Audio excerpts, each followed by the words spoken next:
Anyhow, let's get back to Berlin. Let's not. See, I was trying to get us out of Berlin. Well, this is no longer World War II. We don't have to escape Berlin. The WWE title match was up first with Kevin Owens and Cody Rhodes. And I alluded to this earlier. We talked about their promo on SmackDown. Both guys were over when they came out. It's a babyface match. I think Cody probably, especially because of he still has the luster of his newness and his, story being finished and etc. He's more popular, one would think, but these people were happy to see everybody. But he didn't take the knee on the entrance again, so the announcers could speculate on what Owens had brought up. Is his knee injured or not? He keeps denying it. And that's a great detail they put in. And then they had dueling. They shook hands like a babyface match at the start, but they were chanting in German. They were cheering. They were chanting Kevin Owens, Cody Rhodes. And here's what I was going to talk about the psychology of the match. And I'm not even trying to knock Owens here. Having an old-style world championship match with no bullshit per se, and especially not to the standards of the modern era, and doing athletic spots and hitting the ropes and things, it's not Owens' strong point. He's not he's very athletic for that shape, but doing one tackle, drop down, hip toss, kickoff, arm drag, Briscoe and Funk stuff, that's not his forte. So he was trying here because Cody was trying to have a world title match with no bullshit with another wrestler where neither guy was cheating. Neither guy was the heel per se. If this had been an American crowd and they picked one side or the other, they still would have done basically the same thing. One guy may have decided to be a little subtle heel.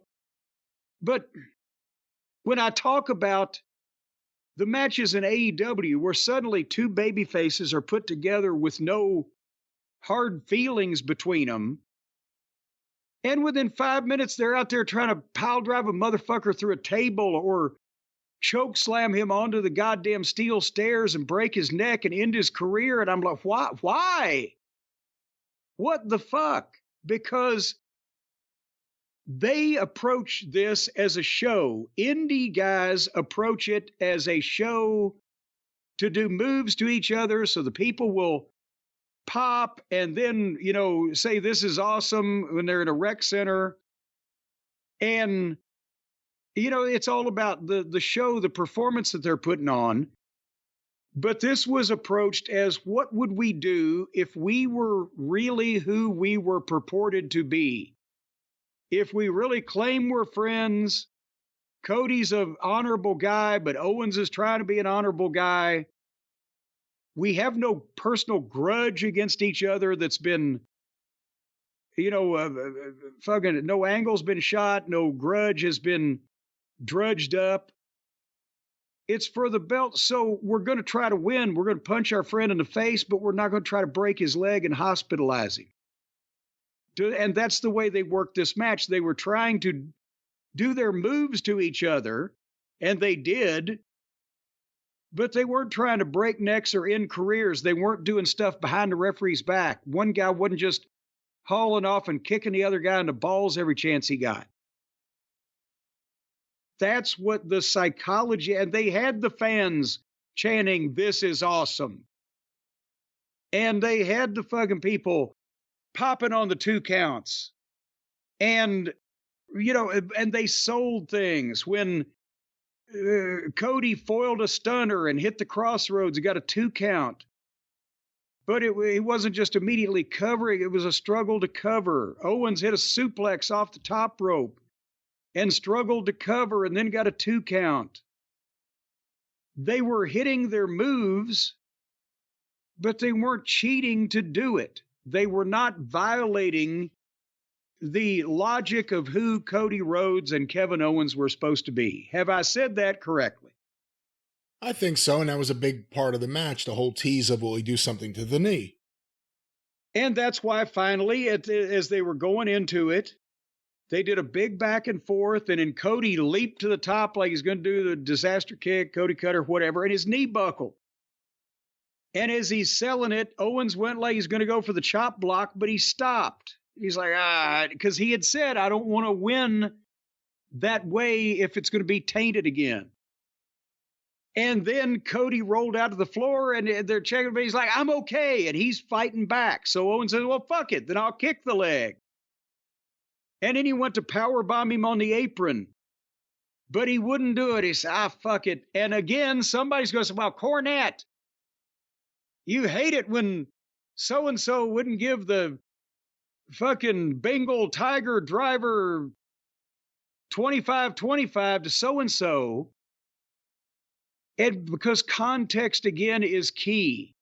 When you have a baby face being conflicted and not, when he has the chance, not delivering on a heel who has fucked with him and fucked with his possessions and said bad things about his family and is generally a prick to everybody, and the people want to see him get dropped on his head. When a baby face doesn't do that, he's a pussy. But in this case, Owens is wrestling a friend of his who, if he beats him, he didn't want to beat him if he was fucking hurt, because then it would be cheap. And Owens is a baby face too. There is where you can show conflicted emotions about, because Cody's done nothing to fucking Owens to deserve revenge, right? Over and above the Call of Duty. So he rolls Cody in and he hits him with a stunner and gets a 2 count. They go back and forth again. He hits him with another stunner, gets another 2 count. And then Owens, I believe, missed a swanton, and Cody hit the fucking crossroads. 1, 2, 3. As a matter of fact, Cody raised his knees, and Owens swantoned his bad knee and his good knee. And then Cody hit the crossroads, 1, 2, 3. But this was actually better than I expected it to be in terms of being exciting and gripping back and forth. But it was a good babyface match. And then they shook and hugged. I don't know, did they kiss? I'm not sure they kissed, but they shook hands and they hugged. There's nothing else really to say. I mean, it was fine, right? I mean, I don't know what there was to say. It was a good match between two baby faces, no turn. Do you see that as a goodbye to Kevin Owens, or do you see that as, on to something new? And do you think this is just going to be the continuing storyline with Cody Rhodes? Every friend he has, he'll wrestle, and will it be honorable or not? Well, I don't think it's going to be a continuing storyline where he wrestles a lot of his friends, because then that will make it normal and not special. I think if Owens' contract is up, then they got this job out of him, and it was probably one of the best ones, if not the best one they could have got, because it will mean more the way they did this if they're saying sayonara. But also, this was brilliant. If Orton is going to turn on Cody at some point for a WrestleMania or a SummerSlam or something in a stadium, then now they've done it where you thought Steen was going to, Owens, whatever, and he didn't. So now will they be able to get away with the milk again? But this time Orton would do it. See, that's what I'm saying. Well, they can look back and say, well, we thought the same thing about Owens, but he was okay. So it's just, I think it's great on a number of levels.